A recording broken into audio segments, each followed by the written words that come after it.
देखिए, भारत में ओमिक्रॉन के केसेस लगातार बढ़ रहे हैं। वहीं दिल्ली में बढ़ते कोरोना केसों ने एक बार फिर खतरे की घंटी बजा दी है। एक्सपर्ट चेतावनी भी दे रहे हैं, लेकिन लोग अब भी लापरवाह नजर आ रहे हैं। देखिए हमारी खास रिपोर्ट। ये पहुंचा कोरोना संक्रमित मरीज और शुरू हो गई हलचल।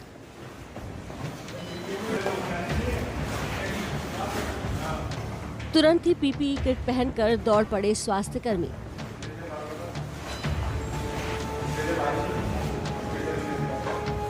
ये तस्वीरें हैं मुरादाबाद की, जहां कोरोना की नई लहर की आशंका से मॉक ड्रिल कर तैयारी परखी गई। ऑक्सीजन प्लांट से जुड़े इस वार्ड में ऑक्सीजन की सप्लाई का इंतजाम भी परखा गया।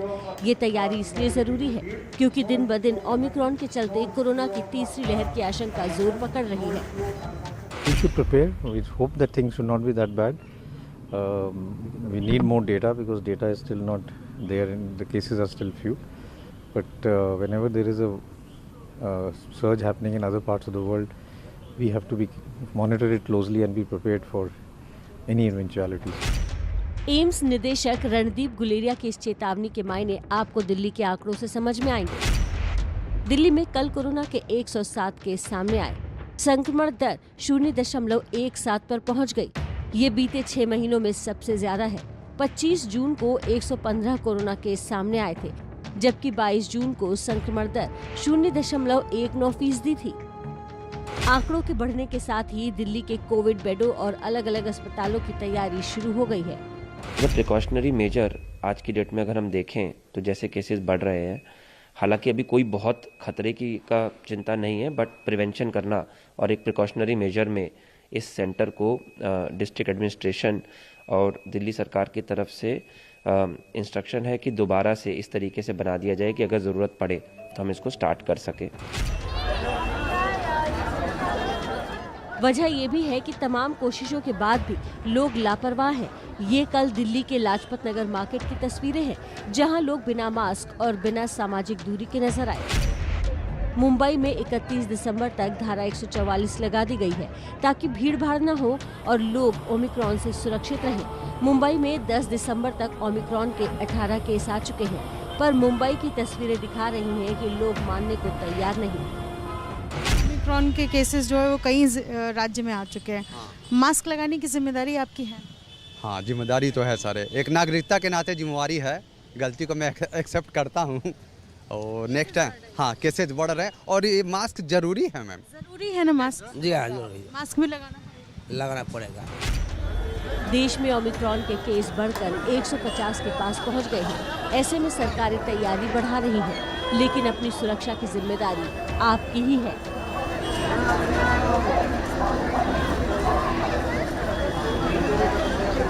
इस वक्त की बड़ी खबर आपको बता दें, भारतीय कोस्ट गार्ड ने एटीएस गुजरात के साथ साझा अभियान में समुद्र में एक बड़ा एक्शन किया है। आपको बता दें, पाकिस्तान वोट अल हुसैनी से 77 किलो हेरोइन जब्त की गई है। इस हेरोइन की कीमत 400 करोड़ आंकी गई है। वोट से 6 लोगों को पकड़ा भी गया है। पाकिस्तानी नाव को भारतीय समुद्री सीमा से पकड़ा गया है। इस वक्त की बड़ी खबर, भारतीय कोस्ट गार्ड और गुजरात एटीएस के ऑपरेशन से ये गिरफ्तारी की गई है। 6 लोगों की गिरफ्तारी हुई है, साथ ही कई किलो हेरोइन की बरामदगी भी की गई है। और बात यूपी की कर लेते हैं, जहां पर राजनीतिक गरमाई हुई है। देखिए, यूपी में रेड पर राजनीति गर्म है, क्योंकि रेड अब तक जारी है। मऊ में राजीव राय के ठिकानों पर छापेमारी शनिवार रात खत्म हो गई थी, लेकिन बाकी शहरों में अखिलेश के कारोबारियों पर इनकम टैक्स विभाग का छापा लगातार जारी है। अखिलेश और बीजेपी नेताओं के बीच वार पलटवार हो रहा है। तो इस मुद्दे पर अखिलेश को साथ मिला कांग्रेस महासचिव प्रियंका गांधी का। आपको दिखाते हैं ये रिपोर्ट। अखिलेश यादव के करीबियों पर छापेमारी के बाद यूपी की राजधानी में हंगामा मचा है, लेकिन कई ठिकानों पर ये छापेमारी अब भी जारी है। शनिवार की सुबह जिसकी शुरुआत हुई थी, शनिवार को ही रायबरेली में अखिलेश यादव ने कहा था आईटी विभाग के बाद ईडी और सीबीआई भी आएगी।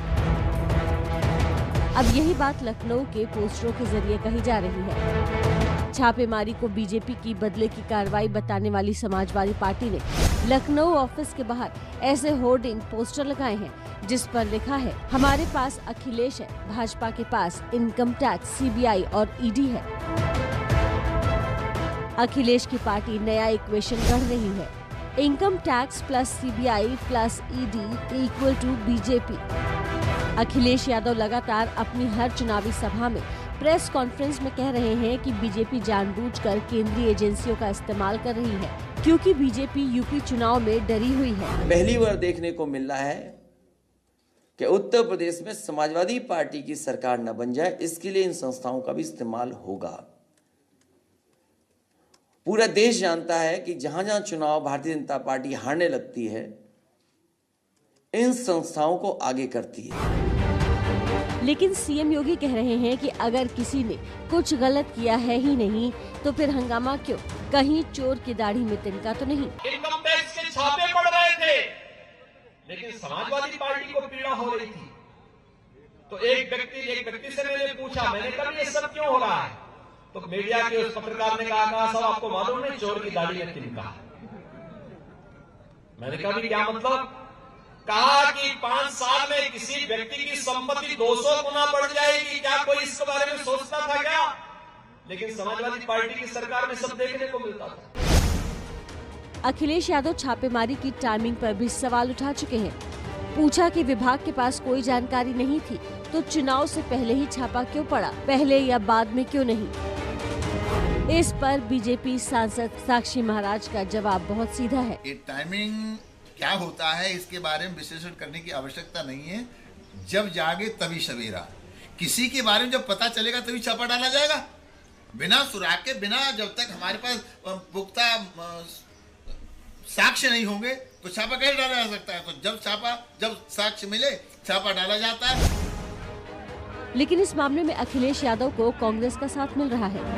प्रियंका गांधी ने कहा है कि सच है बीजेपी और केंद्र सरकार केंद्रीय एजेंसियों का इस्तेमाल करती है, मेरे साथ भी किया था। ये सरकार अपनी एजेंसियों को ऐसे ही इस्तेमाल करती है, जहाँ भी जब भी चुनाव आता है किसी न किसी को प्रताड़ित करते हैं। आपको लगता है अखिलेश यादव को प्रताड़ित किया जा रहा है? देखिए, डिटेल्स मुझे नहीं मालूम उनके केस के, लेकिन ये मुझे जरूर मालूम है कि जो केंद्र की सरकार है वो इन एजेंसियों का दुरुपयोग करती है। ये मुझे अच्छी तरह से मालूम है। ईडी हो या आईटी हो, चाहे सीबीआई हो, ये सब भारतीय जनता पार्टी के गुप्त रूप से प्रदेश अध्यक्ष है। गुजरात में भी चुनाव आते हैं तो आईडी, इनकम टैक्स सब एक्टिव हो जाते हैं। उत्तर प्रदेश में जिस तरह से लास्ट चुनाव में से पहले कुछ कोयला खदानों के नाम पर भी काफ़ी रेड हुई थी और आज भी रेड हुई। अभी मैंने एक न्यूज़ में देखा कि 17 घंटे की पूछताछ में सिर्फ 17,000 रुपये मिले। कहने की बात है कि ईडी के नाम पर आप कितने लोगों को डरा पाओगे? अखिलेश को विपक्ष का भी साथ मिल रहा है। ये सच है कि अपनी चुनावी सभाओं में अखिलेश यादव इनकम टैक्स के छापेमारी को बदले की कार्रवाई बताकर वोट बटोरने का काम करेंगे। तो वहीं इनकम टैक्स की छापेमारी को लेकर बीजेपी के खिलाफ हमलावर हुए अखिलेश यादव ने अब योगी सरकार पर एक और बड़ा आरोप लगा दिया है। आरोप है फोन टैपिंग का। अखिलेश के मुताबिक जहां जहां चुनाव होते हैं वहां के नेताओं के फोन टैप किए जाते हैं। अखिलेश ने कहा खुद सीएम योगी के इशारे पर ब्यूरोक्रेसी फोन टैप करती है, लेकिन बीजेपी ने अखिलेश के आरोपों को अनर्गल बताया है।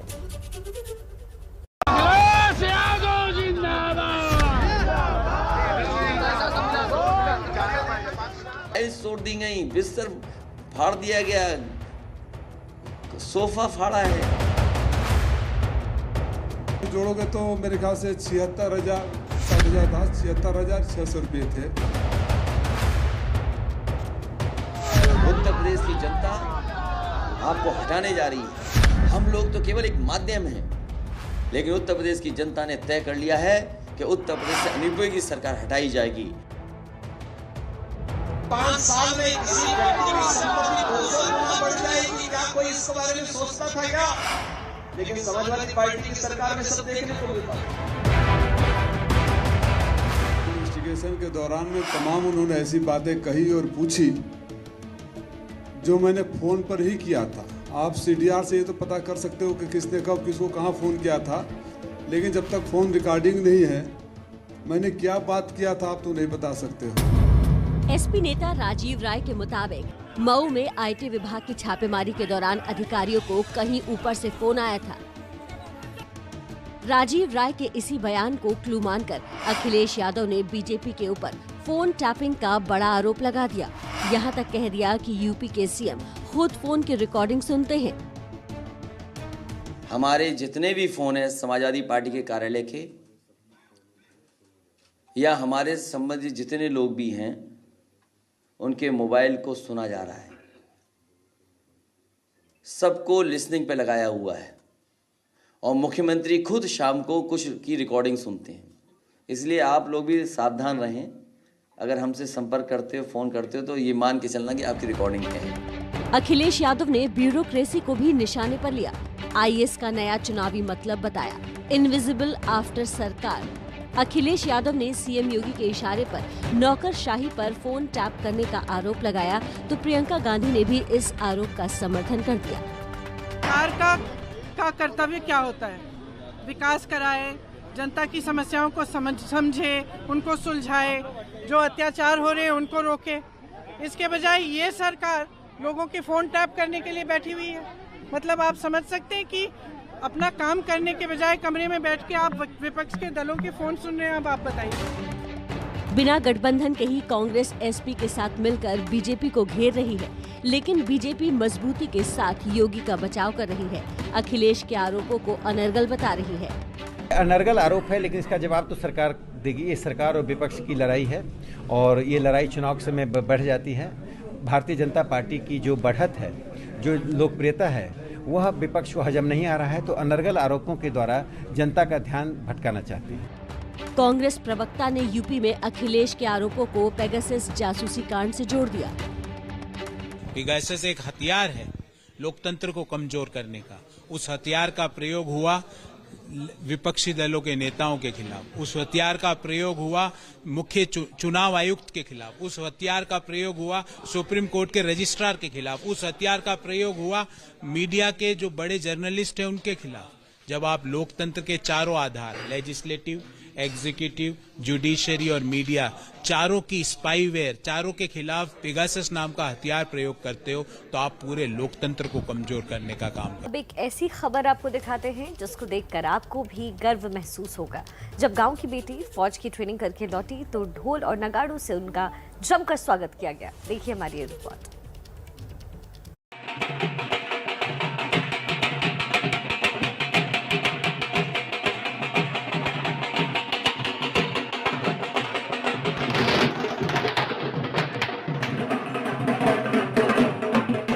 देश की बेटी जब बीएसएफ की ट्रेनिंग पूरी करके गांव लौटी तो गांव वालों ने दिल खोलकर स्वागत किया।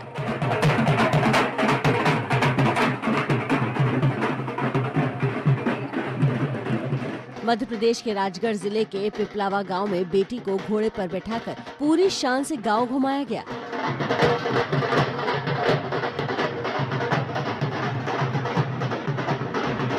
संध्या के स्वागत के पीछे है उसकी मेहनत और लगन। दरअसल संध्या गरीब परिवार से आती है। संध्या ने पढ़ाई पूरी करने के लिए खेतों में मजदूरी भी की। मजदूरी करते हुए एमए तक की पढ़ाई की, लेकिन फौजी बनने के सपने को नहीं छोड़ा। तमाम मुश्किलें उसके ख्वाबों को उसकी आंखों से दूर नहीं कर पाई। 7 साल तक कोशिश करने के बाद उसने अपने सपने को पूरा कर दिखाया।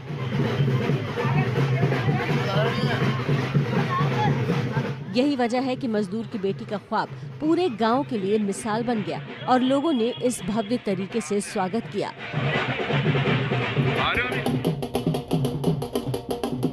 फिलहाल संध्या की तैनाती नेपाल भूटान बॉर्डर पर हुई है, जहां वो सीमा की सुरक्षा कर रही हैं। लेकिन उससे पहले भी संध्या ने बाकी लड़कियों के लिए मिसाल पेश की है। अगर ठान ले तो कुछ भी मुश्किल नहीं है।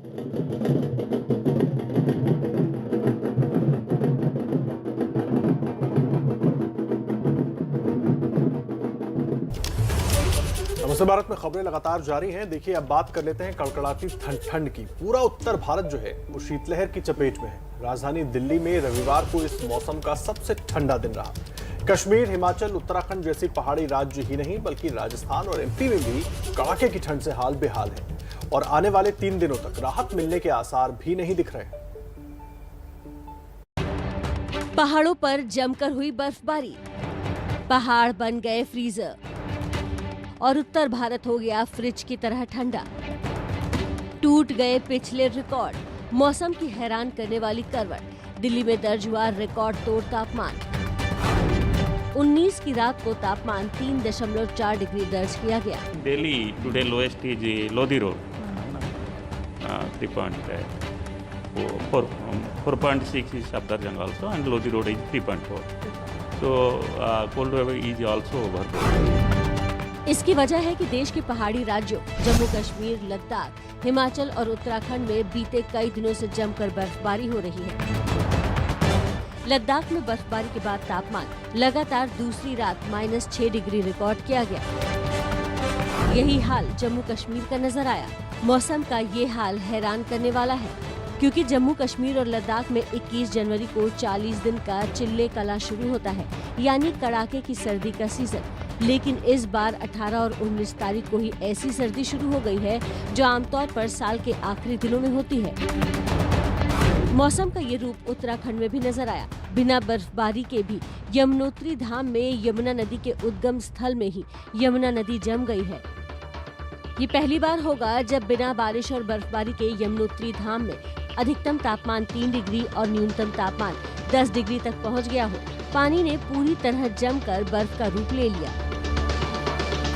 ये तो ऊंचे पहाड़ी वाले इलाकों की बात हुई, लेकिन राजस्थान के कई इलाकों में ठंड से हाल बेहाल है। राजस्थान के फतेहपुर शेखावटी में कड़ाके की ठंड पड़ रही है। तापमान गिरकर -4 डिग्री के करीब पहुंच गया है और खेत खलिहान में बर्फ जमने से फसलों को काफी नुकसान होने का अंदेशा है।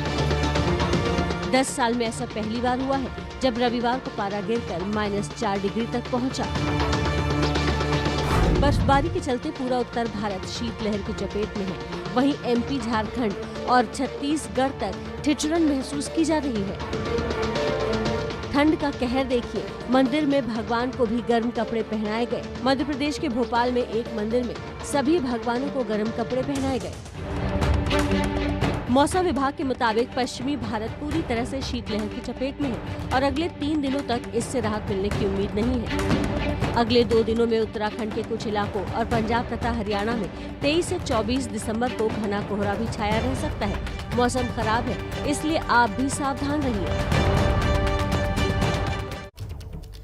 तो पहाड़ी इलाकों पर लगातार बर्फबारी हो रही है और इसका असर ये कि मैदानी इलाकों पर पारा लगातार गिरता जा रहा है। कुछ तस्वीरें भी आई आपको हम दिखाते हैं। हिमाचल प्रदेश में बर्फबारी का दौर आज भी जारी है और ये तस्वीरें सोलन की आपको हम दिखा रहे हैं, जहां बर्फबारी के बाद तापमान में भारी गिरावट दर्ज की गई है। तापमान माइनस में पहुंच गया है, जिसके बाद कई जगहों पर पानी बर्फ में तब्दील हो गया है।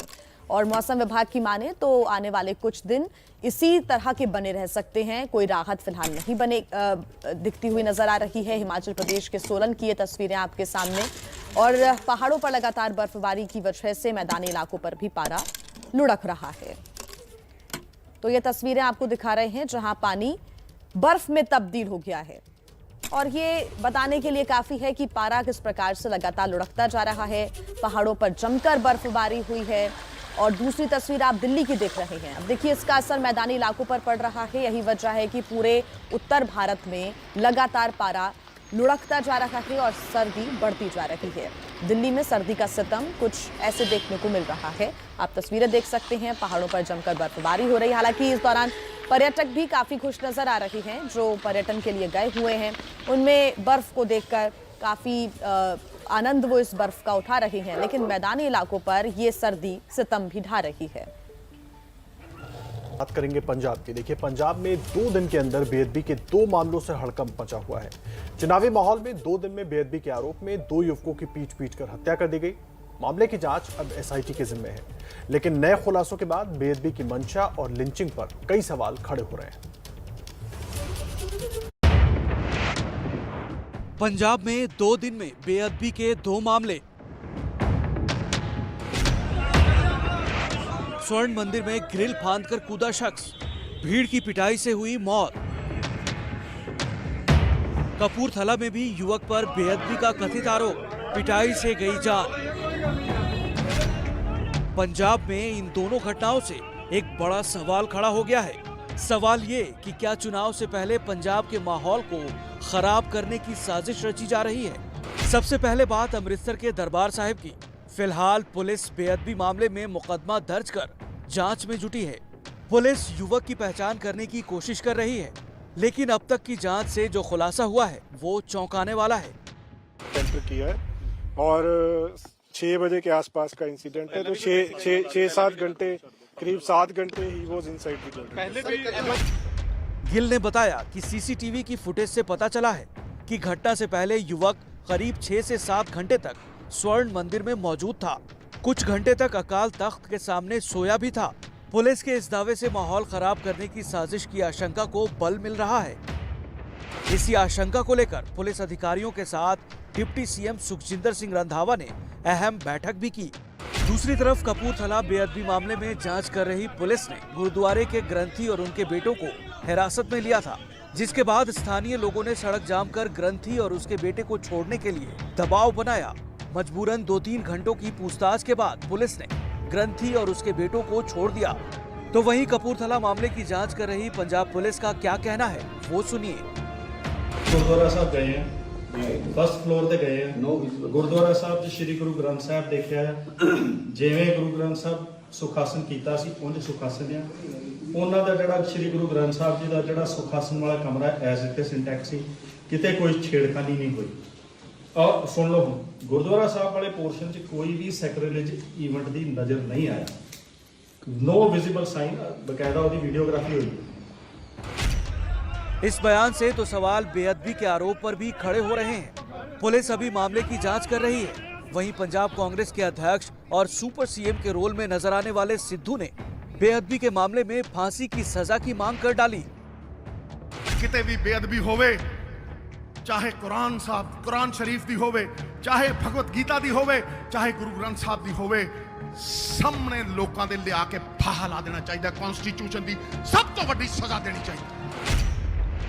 वहीं कांग्रेस के बड़े नेता अभिषेक मनु सिंघवी कानून हाथ में लेने पर सवाल उठा रहे हैं। अभिषेक मनु सिंघवी ने ट्वीट कर कहा, बेअदबी भयानक है, पर सभ्य देश में लिंचिंग भी कम भयावह नहीं है। मैं अधिकारियों से अनुरोध करता हूं, कानून हाथ में लेने वालों के खिलाफ सख्त कार्रवाई कर मिसाल पेश करें। अभी तक दोनों मामलों में बेअदबी के आरोपियों की पहचान नहीं हो पाई है। अगर पीट कर हत्या ना होती तो उनकी पहचान और मकसद भी साफ हो जाता, लेकिन ऐसा हुआ नहीं और अब ये मामला सिर्फ सियासी बनकर रह गया है। और आइए एक बार फिर आपको सुनाते हैं पंजाब कांग्रेस के अध्यक्ष नवजोत सिंह सिद्धू ने क्या कहा। किते भी बेअदबी होवे, चाहे कुरान शरीफ दी होवे, चाहे भगवत गीता दी होवे, चाहे गुरु ग्रंथ साहब दी होवे, सामने लोकां दे लिया के फाहा ला देना चाहिए। कॉन्स्टिट्यूशन दी सब तो बड़ी सजा देनी चाहिए। तो लोगों के बीच नवजोत सिंह सिद्धू मौजूद थे और उन्होंने ये बयान दिया है। अब इस बयान के बाद कई सवाल भी खड़े हो रहे हैं। एबीपी न्यूज के सवाल, पहला सवाल ये कि क्या बेअदबी पर फांसी का बयान तालिबानी सोच नहीं है? ये सबसे बड़ा सवाल उठ रहा है उनके बयान के बाद। सवाल ये भी कि क्या ऐसे बयानों से लिंचिंग को सही ठहरा रहे हैं सिद्धू? सवाल ये भी कि क्या कांग्रेस नवजोत सिंह सिद्धू के बयान से सहमत है? क्या राजनीतिक फायदे के लिए बेअदबी मुद्दे का जानबूझकर इस्तेमाल कर रहे हैं सिद्धू?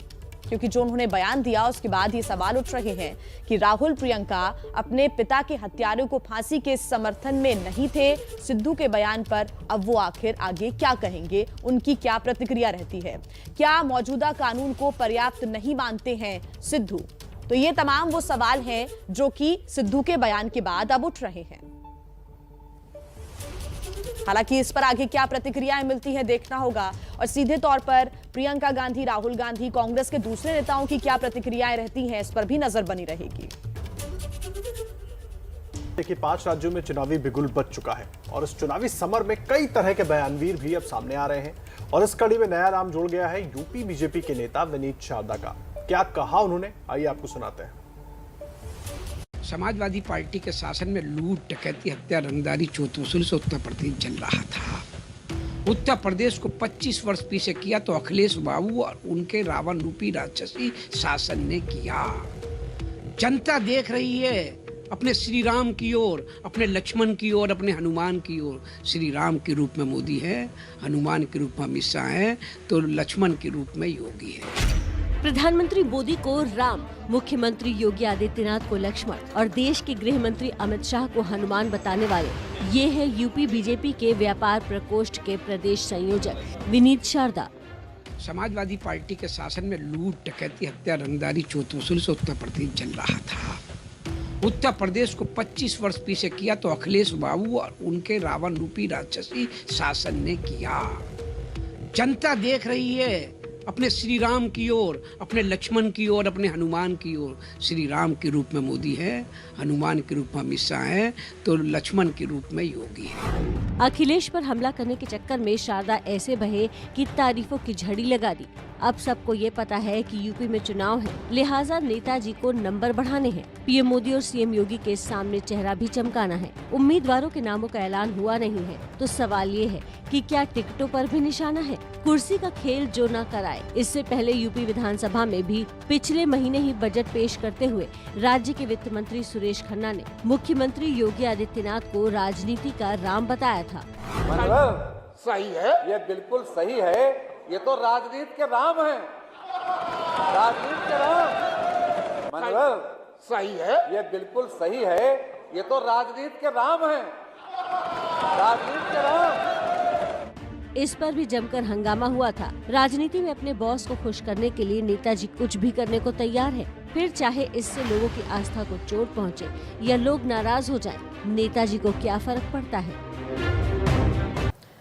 और अब बात कर लेते हैं बिहार की, जहां कानूनी तौर पर शराबबंदी जरूर है। सूबे के सीएम नीतीश बाबू शराबबंदी का दम भी भरते हैं, लेकिन बिहार के दरभंगा से ऐसी तस्वीरें सामने आई हैं जो राज्य सरकार के दावों पर सवाल खड़े कर रही है।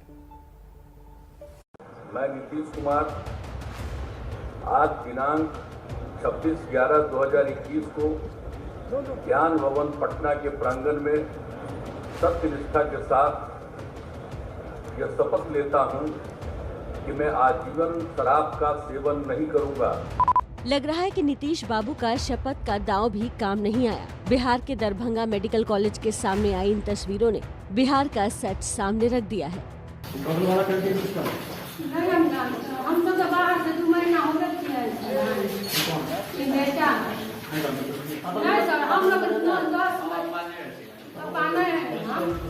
सूचना मिलने पर दरभंगा मेडिकल कॉलेज से पुलिस ने शराब जब्त की, लेकिन 1 नहीं, 10 नहीं, 90 कार्टन शराब जब्त की गई।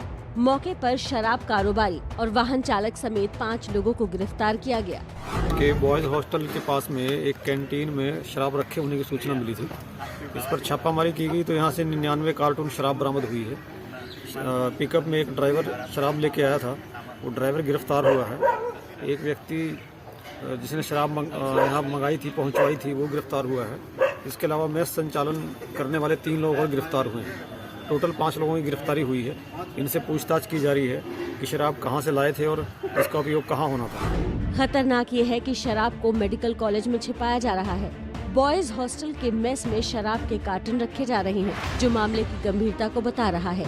पहले बिहार विधानसभा परिसर और अब दरभंगा मेडिकल कॉलेज में शराब मिलना ये बताता है कि बिहार में शराबबंदी को धत्ता बताते हुए शराब कारोबारी अब भी नशे का कारोबार कर रहे हैं। तय है राजनीति गरमाएगी। विपक्ष एक बार फिर नीतीश कुमार पर हमलावर होगा और देखना होगा कि शपथवीर नीतीश कुमार इस पर क्या कहते हैं। देखिए, देश में सर्दी सितम ढा रही है। जम्मू में सर्दी ने 23 साल का रिकॉर्ड तोड़ा है। न्यूनतम तापमान 2 डिग्री तक लुढ़क गया है। 23 साल पहले पारा 1.5 डिग्री तक दर्ज किया गया था। अब 23 साल बाद सर्दी ऐसी पड़ी कि रिकॉर्ड टूट रहे हैं। सर्दी के साथ साथ कोहरे ने भी जीना अब मुहाल कर दिया है। तो जम्मू में बर्फबारी हो रही है। न्यूनतम तापमान 2 डिग्री सेल्सियस दर्ज किया गया है। 23 साल का रिकॉर्ड टूटा है। 2 डिग्री तक पहुंच गया है पारा जम्मू में, और इसका असर मैदानी इलाके में भी साफ नजर आ रहा है। दिल्ली एनसीआर में भी सर्दी बढ़ती जा रही है। हड्डियां गला देने वाली ठंड, ठिठुरन और सर्दी ने जम्मू में लोगों का जीना मुहाल कर दिया है। आलम यह है कि जम्मू में सर्दी ने पिछले 23 साल के रिकॉर्ड को तोड़ा है और न्यूनतम तापमान करीब 1.5 डिग्री तक लुढ़क गया है। हम इस समय जम्मू में हैं और जम्मू में ये वो लोग हैं जिन्हें मजबूरन सुबह अपने घरों से निकलना पड़ता है कामकाज के सिलसिले में, और ये लोग किस तरह से इस ठंड से निजात पा रहे हैं ये आप अपने टीवी स्क्रीन पर देख रहे हैं। जम्मू में कमोवेश ये नज़ारा हर चौक पर है जहां पर लोग सुबह घरों से निकल रहे हैं, लेकिन ठंड के कारण उन्हें दिक्कतों का सामना करना पड़ रहा है। कुछ लोग जहां अलाव जला रहे हैं वहीं कुछ लोग चाय की चुस्कियां भी ले रहे हैं। ठंड काफ़ी है? ठंड काफ़ी है सर बहुत दिक्कत हो रही है सुबह आने में। जो लोग काम काज के लिए निकलते खासकर उन लोगों के लिए बड़ा मुश्किल है। 3 दिन से धुंध भी पड़ रही है, कुछ दिखाई नहीं देता सुबह ठंड बहुत है। चाय पी के थोड़ा हाथ सेक के थोड़ा सा बंद को रिलीफ मिलता है, थोड़ा सा हाथ ठंडे हो गए थे। बाइक नहीं चलती, कोई बाइक पे आ रहा है, कोई साइकिल पे आ रहा है। फिर ठंड की वजह से लोग आग जलाते हैं, हाथ सेक के थोड़ा आग सेक कर थोड़ा आग को जो है ठंड को भगा रहे हैं। और दिक्कत सिर्फ जम्मू वासियों के लिए नहीं है बल्कि समूचे प्रदेश में जिस तरह से ठंड पड़ रही है और मौसम विभाग ने जिस तरह से चेताया है कि अगले कुछ दिनों में ठंड और बढ़ेगी और 23 तारीख के बाद पहाड़ी इलाकों पर बर्फबारी होगी, तो ऐसे में आशंका जताई जा रही है कि ठंड और बढ़ सकती है। वहीं श्री माता वैष्णो देवी आने वाले श्रद्धालुओं के लिए भी जो है ठंड काफ़ी बढ़ रही है, उन्हें भी ठंड, ठिठुरन और कोहरे का सामना करना पड़ रहा है। और आने वाले दिनों में फिलहाल जम्मू कश्मीर में इस ठंड से कोई राहत नजर आती नहीं दिख रही। Ajay Baslo, ABP news, Jammu. देखिए, एक तरफ सर्दी का सितम है तो दूसरी तरफ जम्मू में बिजली कर्मचारी हड़ताल पर चले गए। बिजली कर्मचारियों के हड़ताल से उपजे संकट से निपटने के लिए सेना की मदद मांगी गई है। बिजली विभाग के कर्मियों की हड़ताल के कारण जम्मू क्षेत्र में आवश्यक सेवाएं बुरी तरह प्रभावित हुई हैं। सेना को तैनात किया गया है। सेना की मदद से बिजली आपूर्ति की जा रही है। सेना ने MES के तमाम जवानों को इस काम में लगाया है ताकि बिजली की जो आपूर्ति है वो सुचारू रहे और किसी तरह से दिक्कत ना हो पाए, क्योंकि 20,000 से ज्यादा बिजली कर्मचारी रामबन में हड़ताल पर चले गए। तो दिल्ली में 20 जनवरी को सर्दी ने सितम ढाया हुआ है और ये भी आपको बता दें कि रात को तापमान 3.3 डिग्री दर्ज किया गया है, जो सीजन का अधिकतम तापमान है। ठंडी हवाएं चल रही हैं। देखिए संवाददाता ज्योतिका सिंह की रिपोर्ट। पहाड़ों में हुई बर्फबारी का असर मैदानी इलाकों में भी देखने को मिल रहा है। दिल्ली में न्यूनतम तापमान करीबन 3.3 डिग्री सेल्सियस आंका गया है, वहीं अधिकतम तापमान 19 डिग्री सेल्सियस बने रहने का अनुमान है। आपको तस्वीरें हम दिखा देते हैं सेंट्रल दिल्ली के, यानी कि अक्षरधाम मंदिर के पास की हम आपको तस्वीरें दिखा रहे हैं और आप देखेंगे हल्की धुंध की चादर में खोया हुआ आपको अक्षरधाम मंदिर नजर आएगा। हालांकि विजिबिलिटी जो है वो बीते दिन के मुकाबले आज थोड़ी बेहतर है, लेकिन फिर भी ये विजिबिलिटी भी पूरी तरह से क्लियर नहीं है, यानी कि वाहनों को वाहन चलाने में, गाड़ियां चलाने में कुछ परेशानी हो सकती है। लिहाजा कई सारी गाड़ियां आपको सुबह हो जाने के बावजूद अपनी फॉग लाइट्स ऑन करके चलती हुई दिखाई देंगी। जो न्यूनतम तापमान है वो आगे आने वाले दिनों में 4 डिग्री सेल्सियस तक आगा जा सकता है, बने रहने की उसकी संभावना है। वहीं 19 डिग्री सेल्सियस तक अधिकतम तापमान जो है वो बना रहेगा। दिल्ली के बाहरी इलाकों में विजिबिलिटी अच्छी रही है और आगे भी कोहरे की जो संभावना है वो बेहद कम बताई जा रही है, जिसके कारण वाहनों को हाईवे पर चलने में ज़्यादा परेशानी नहीं होगी। हालांकि जो पश्चिमी दिशा से चलने वाली हवाएं हैं वो बेहद सर्द हैं, जिसका असर राजधानी दिल्ली में देखने को मिल रहा है। 18 किलोमीटर पर आवर की रफ्तार से जो हवाएं हैं वो चल रही हैं और ये बेहद सर्द हवाएं हैं जो आपकी तबीयत को भी खराब कर सकती हैं। लिहाजा मौसम विशेषज्ञों ने भी ये सलाह दी है कि जब तक ज़रूरी ना हो आप इस मौसम में सुबह के वक्त बाहर ना निकलें। जिस तरीके से हवाएं चल रही हैं इसमें कहीं ना कहीं AQI भी दिल्ली का खराब है, लेकिन जिस तरीके से लगातार हवाएं चल रही हैं उसकी वजह से AQI में भी सुधार दर्ज किया गया है। कैमरा पर्सन प्रवीण दीक्षित के साथ ज्योतिका सिंह, ABP न्यूज़, दिल्ली।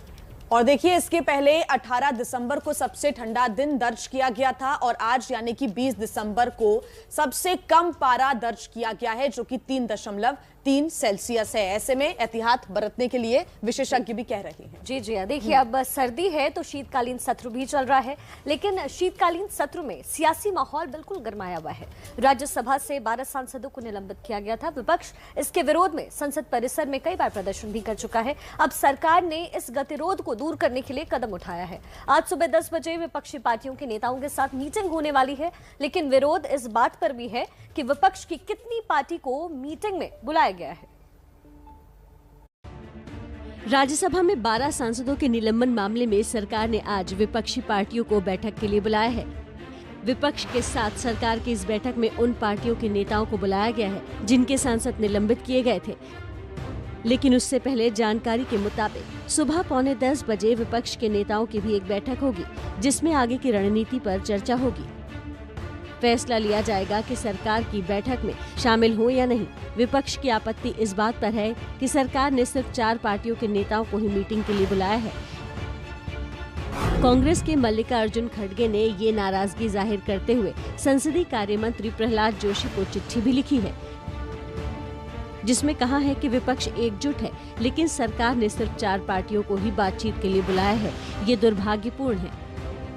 शीतकालीन सत्र के पहले ही दिन राज्यसभा में हंगामे के बाद कुल 5 पार्टियों के 12 सांसदों को निलंबित किया गया था, जिसमें कांग्रेस के 6 सांसद, टीएमसी के 2, शिवसेना के 2, सीपीएम के 1 और सीपीआई के 1 सांसद निलंबित किए गए थे।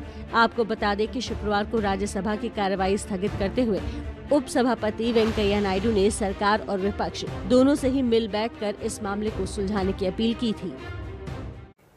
ताज़ा जानकारी के लिए आपको सीधा प्रशांत के पास लिए चलते हैं। प्रशांत, पहले निलंबन पर घमासान हुआ, अब पार्टी की मीटिंग पे भी घमासान, क्या और ताज़ा जानकारी? जी देखिए, बिल्कुल ठीक कहा आपने। विपक्षी पार्टियों का कहना है कि अब जबकि 3 हफ्ते लगभग बीत चुके हैं निलंबित हुए, तब तक सरकार ने कोई बात नहीं की। अब सरकार जब बात कर रही है तो केवल उन पार्टियों के नेताओं से, फ्लोर लीडर से बात कर रही है जिन पार्टियों के सांसद निलंबित हुए हैं। सुबह आज 9:45 बजे इन सभी विपक्षी नेताओं की बैठक बुलाई गई है। मल्लिकार्जुन खड़गे का जो कमरा है संसद भवन में, उसमें ये तय होगा कि इस मीटिंग में जाना है कि नहीं। हालांकि विरोध जरूर है सभी पार्टियों का कि क्यों केवल 4 पार्टियों के नेताओं को बुलाया गया, जबकि एक पूरा अपोजिशन 15 पार्टियां एक साथ इस विषय को लेकर आंदोलन कर रही हैं, प्रोटेस्ट कर रही हैं। लेकिन ये अभी नहीं पता है कि सभी पार्टियों के नेता बैठक में जाएंगे या नहीं, क्योंकि कुछ नेताओं को ये भी लगता है कि सरकार ने अगर बैठक बुलाई है तो उसमें जाना जरूर चाहिए, अन्यथा सरकार को ये कहने का जरूर मौका मिलेगा कि उसने गतिरोध तोड़ने की कोशिश की, लेकिन विपक्ष के नेता साथ नहीं है। तो 9:45 बजे जो बैठक होगी उसी में यह फैसला लिया जाएगा कि इस बैठक में जाना है या नहीं। हालांकि इस बैठक से बहुत ज्यादा उम्मीदें नहीं है किसी को, क्योंकि सरकार और विपक्ष का जो स्टैंड है के बाद क्या निकलकर सामने आता है। फिलहाल धन्यवाद आपका जानकारी के लिए। आगे बढ़ते हैं। टैक्स की छापेमारी को लेकर बीजेपी के खिलाफ हमलावर हुए अखिलेश यादव ने योगी सरकार पर एक और बड़ा आरोप लगा दिया है, और वो आरोप है फोन टैपिंग का। अखिलेश के मुताबिक जहां जहां चुनाव होते हैं वहां के नेताओं के फोन टैप किए जाते हैं। अखिलेश ने कहा खुद सीएम योगी के इशारे पर ब्यूरोक्रेसी फोन टैप करती है, लेकिन बीजेपी ने अखिलेश के आरोपों को अनर्गल बताया है। अखिलेश यादव जिंदाबाद। तोड़ दी गई, बिस्तर फाड़ दिया गया, सोफा फाड़ा है। जोड़ोगे तो मेरे ख्याल से 76,000 60,000 था, 76,600 रुपये थे। उत्तर प्रदेश की जनता आपको हटाने जा रही है। हम लोग तो केवल एक माध्यम हैं, लेकिन उत्तर प्रदेश की जनता ने तय कर लिया है कि उत्तर प्रदेश से अनिवार्य की सरकार हटाई जाएगी। 5 साल में किसी व्यक्ति की संपत्ति 200 गुना बढ़ जाएगी, क्या कोई इसके बारे में सोचता था क्या? लेकिन समाजवादी पार्टी की सरकार में सब देखने को मिलता। इन्वेस्टिगेशन के दौरान में तमाम उन्होंने ऐसी बातें कही और पूछी जो मैंने फोन पर ही किया था। आप सीडीआर से ये तो पता कर सकते हो कि किसने कब किसको कहाँ फोन किया था, लेकिन जब तक फोन रिकॉर्डिंग नहीं है मैंने क्या बात किया था आप तो नहीं बता सकते हो। एसपी नेता राजीव राय के मुताबिक मऊ में आईटी विभाग की छापेमारी के दौरान अधिकारियों को कहीं ऊपर से फोन आया था। राजीव राय के इसी बयान को क्लू मानकर अखिलेश यादव ने बीजेपी के ऊपर फोन टैपिंग का बड़ा आरोप लगा दिया। यहां तक कह दिया कि यूपी के सीएम खुद फोन की रिकॉर्डिंग सुनते हैं। हमारे जितने भी फोन है समाजवादी पार्टी के कार्यालय के या हमारे संबंधित जितने लोग भी हैं उनके मोबाइल को सुना जा रहा है, सबको लिसनिंग पे लगाया हुआ है, और मुख्यमंत्री खुद शाम को कुछ की रिकॉर्डिंग सुनते हैं। इसलिए आप लोग भी सावधान रहें, अगर हमसे संपर्क करते हो, फोन करते हो तो ये मान के चलना कि आपकी रिकॉर्डिंग क्या है। अखिलेश यादव ने ब्यूरोक्रेसी को भी निशाने पर लिया। आईएएस का नया चुनावी मतलब बताया, इनविजिबल आफ्टर सरकार। अखिलेश यादव ने सीएम योगी के इशारे पर नौकरशाही पर फोन टैप करने का आरोप लगाया तो प्रियंका गांधी ने भी इस आरोप का समर्थन कर दिया। सरकार का कर्तव्य क्या होता है?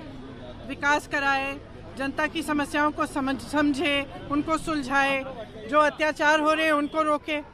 इसके बजाय ये सरकार लोगों के फोन टैप करने के लिए बैठी हुई है। मतलब आप समझ सकते हैं कि अपना काम करने के बजाय कमरे में बैठ के आप विपक्ष के दलों के फोन सुन रहे हैं। अब आप बताइए। बिना गठबंधन के ही कांग्रेस एसपी के साथ मिलकर बीजेपी को घेर रही है, लेकिन बीजेपी मजबूती के साथ योगी का बचाव कर रही है। अखिलेश के आरोपों को अनर्गल बता रही है। अनर्गल आरोप है, लेकिन इसका जवाब तो सरकार देगी। ये सरकार और विपक्ष की लड़ाई है और ये लड़ाई चुनाव के समय बढ़ जाती है। भारतीय जनता पार्टी की जो बढ़त है, जो लोकप्रियता है, वह विपक्ष को हजम नहीं आ रहा है, तो अनर्गल आरोपों के द्वारा जनता का ध्यान भटकाना चाहती है। कांग्रेस प्रवक्ता ने यूपी में अखिलेश के आरोपों को पेगासस जासूसी कांड से जोड़ दिया।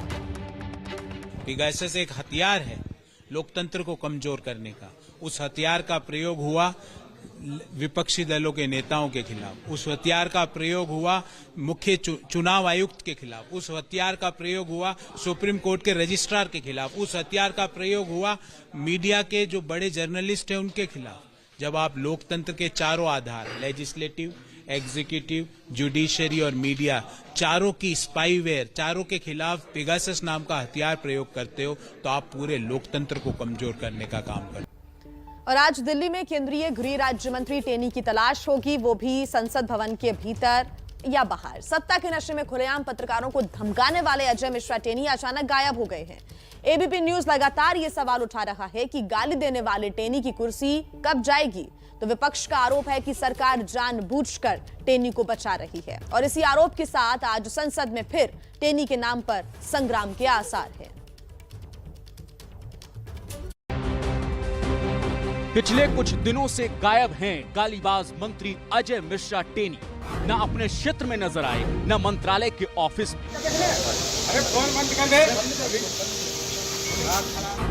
सवाल है कि 2 दिनों की छुट्टी के बाद आज फिर संसद का सत्र शुरू होने वाला है। क्या टेनी संसद या गृह मंत्रालय में पहुंचेंगे? अगर वो संसद पहुंचेंगे तो फिर मीडिया के कैमरे से सामना भी होगा और 15 तारीख को मीडिया से गलत बर्ताव पर उनसे जवाब भी मांगा जाएगा। लेकिन अगर टेनी संसद नहीं पहुंचे तो भी आज संसद के भीतर उनके नाम की गूंज जरूर होगी। संसद में टेनी के नाम पर विपक्ष की ओर से बड़े हंगामे के आसार हैं। उनका इस्तीफा या उनकी बर्खास्तगी की मांग पर विपक्षी सांसदों का हंगामा जारी रह सकता है। वो गृह राज्य मंत्री खुलेआम आज से 2 महीने पहले बोलते थे पब्लिक मीटिंग में कि तुम जानते नहीं हो मेरा इतिहास। प्रधानमंत्री जी चुप बैठे। और तो और वो गृह राज्य मंत्री जो पत्रकारों को धमकाता है, वो देश का प्रतिनिधित्व यूनाइटेड नेशंस में कर रहा है। वो सीआरपीएफ के वार्षिक अधिवेशनों को संबोधित कर रहा है। समझ में नहीं आ रहा, पर मैं आपको पुनः दोहराता हूँ, जैसा राहुल गांधी जी ने कहा, इस्तीफा तो टेनी जी को देना पड़ेगा। विपक्ष टेनी को लेकर हमलावर है, पर बीजेपी के बड़े नेता टेनी के सवाल पर कन्नी काट रहे हैं, बचते बचाते निकल जा रहे हैं। टेनी कब माफी मांगेंगे, कब इस्तीफा देंगे टेनी? अजय मिश्रा टेनी का इस्तीफा। पिछले 3 दिनों में बीजेपी का शीर्ष नेतृत्व अजय मिश्रा टेनी से दूरी बनाने के संकेत दे रहा है। जैसे टेनी शुक्रवार को यूपी के बीजेपी सांसदों के साथ प्रधानमंत्री के ब्रेकफास्ट में ही नहीं पहुंचे, तो लखनऊ में गृह मंत्री अमित शाह की सभा से भी गायब रहे। शनिवार को शाहजहांपुर में प्रधानमंत्री मोदी के मंच पर भी नजर नहीं आए। आला कमान और अजय मिश्रा के बीच की दूरी बढ़ने के संकेतों के बीच आज लखीमपुर खीरी की जिला अदालत पर भी नजर होगी, जहां लखीमपुर कांड के मुख्य आरोपी और टेनी के बेटे आशीष मिश्रा उर्फ सोनू की जमानत अर्जी पर सुनवाई होने वाली है। आशीष मिश्रा की ओर से जमानत के लिए जज के सामने ये दूसरी अर्जी लगाई गई। और इसी के साथ नमस्ते भारत के आज के सफर में फिलहाल इतना ही। कल फिर होगी आपसे मुलाकात।